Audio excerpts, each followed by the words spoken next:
Graphics. Alright, let's cut to the chase. Now before you ask, when's the next red flag video? Please, just wait until the Q&A video comes out on the 23rd. I've already emphasized the 2014 red flag video will be on Christmas Eve. This is a response regarding my recent uproar about number fonts and sound bugs known as my NASCAR Television Graphics focusing on Fox Sports. It's crazy how many people reacted about minor details that doesn't really define a television package. Sure, number fonts do matter, but there's far more important things that I'm concerned, and that's how a telecast are presented, such as how camera angles are copy and paste with little variety, with the exception of NBC's Batcam. But this is a series dedicated on graphics, not on commentators or camera angles. People have already made videos about how Fox isn't the same, or ESPN's second run was just god-awful. I wanted to focus on a different subject, which is why this series was born.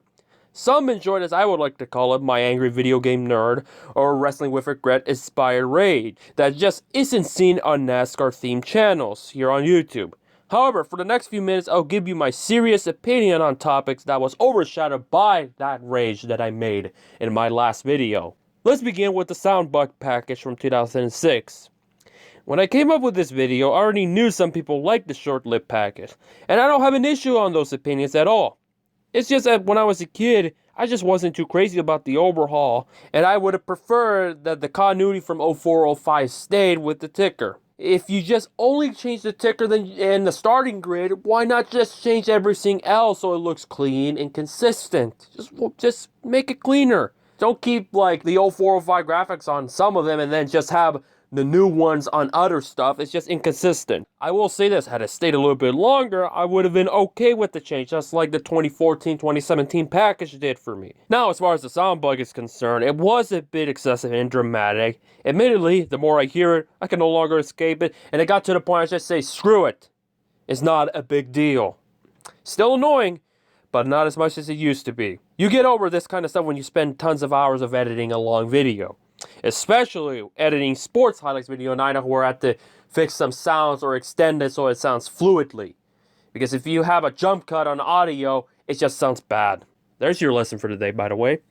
Alright, fast forward to 2014 when Fox had 3 variations of television graphics in a span of a few months. The original taker, much of that anger was driven by the amount of backlash the fans had for it. And I just imagine how the kind of rage that I had presented is how some people felt, if any at all. Personally, I just wasn't a fan, but I wasn't that terribly angry like I presented on the Fox video. It just needed tons of improvement, and I was personally glad they fixed it from moving it to the right side to the top screen where it belongs, just in time for the Daytona 500. It had a 90s vibe with its simplistic details, track position, number, last name, and intervals. Some will say it's lame, but the graphic package was clean and refreshing after all these years. However, my opinion on the last slide being graphic-free still stands. Give it a rest. But I don't know about you guys, but do you prefer clutter or clean graphics? My gripe about the last-gen graphics was Fox going backwards on number fonts. This was in 2014, not 2006. Technology has evolved, which was why I was so hell-bent about it, because complete packages is always better than incomplete ones. Any sign of flaws is a pet peeve of mine, and I just wanted to emphasize it, and I will continue to emphasize it when it comes to NBC and TNT's graphics later on.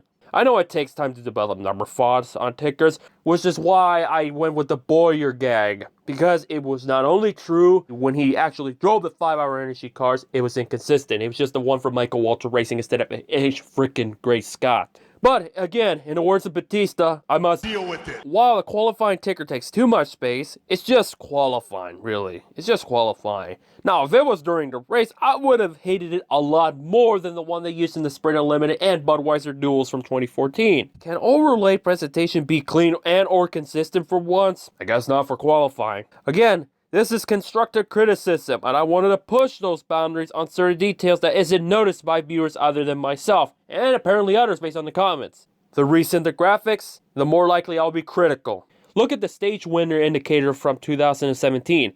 It had numbers for a good part of the season until showing the green checkered box. Minor details are nice when done right, even if it takes some trial and error to get where they wanted to be in their coverage. While those things may have bothered me while watching a race on Fox, It's not my number one concern, because there are far more things that irritates me outside of graphics that I kind of mentioned before my unnecessary outrage. The FS1 just doesn't do it for me. It just doesn't. Not once has that thing got me pumped up for a race. You want something that'll pump me up? Check out this theme.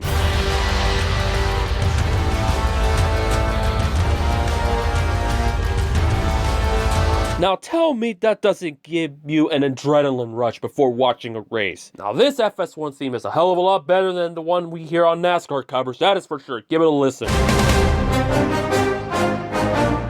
Oh boy, Radioactive. Who doesn't love that series? I'll personally admit this year wasn't as great compared to previous years, but it's still part of my routine every Tuesday. However, I loathe entirely that dank produced finale at Homestead. I may do a video about it someday, but as I said in my last video, it was heinous. I just really hope Fox Sports doesn't go with that same route for the 60th Daytona 500. I just hope it does not. And of course, last but not least, Daytona Day. To be frank, I could care less about that commercial. It's not my cup of tea, and it does make me cringe, especially that it won an Emmy, but hey, it still kind of means something. Overall, the commercial is average at best. That one was just mostly driven by other people's hate, notably one YouTuber that made an entire video dedicated on Daytona Day and why it sucked. Carry on. To put this topic into rest once and for all, I'll rank each ticker from worst to first. While I may have bashed the 2006 ticker, it's not the worst one I've seen. That honor goes to the 2014 version that was used in the Sprint Unlimited and Budweiser Duels. It just got in the way and people didn't shy away from responding on how awful it was. I just didn't like it. Next in line is indeed the 2006 ticker. I've already said enough about it, so let's move on. The 2014 ticker from the opening 6 races just doesn't do it for me, all because of just those damn number fonts. Enough said. Ahead of that is the 2014 to 2017 package. While it was clean and simple, it just didn't leave the same impact as the older graphics did. The curved graphics to kind of resemble the Fox Sports logo from 2011 to 2013 was good because it gave them a distinctive identity that it lacks on a lot of networks these days. Fox's second generation graphics for 2004 to 2005 comes in third. It was a step in the right direction, and it went with its futuristic approach, which I dug a lot.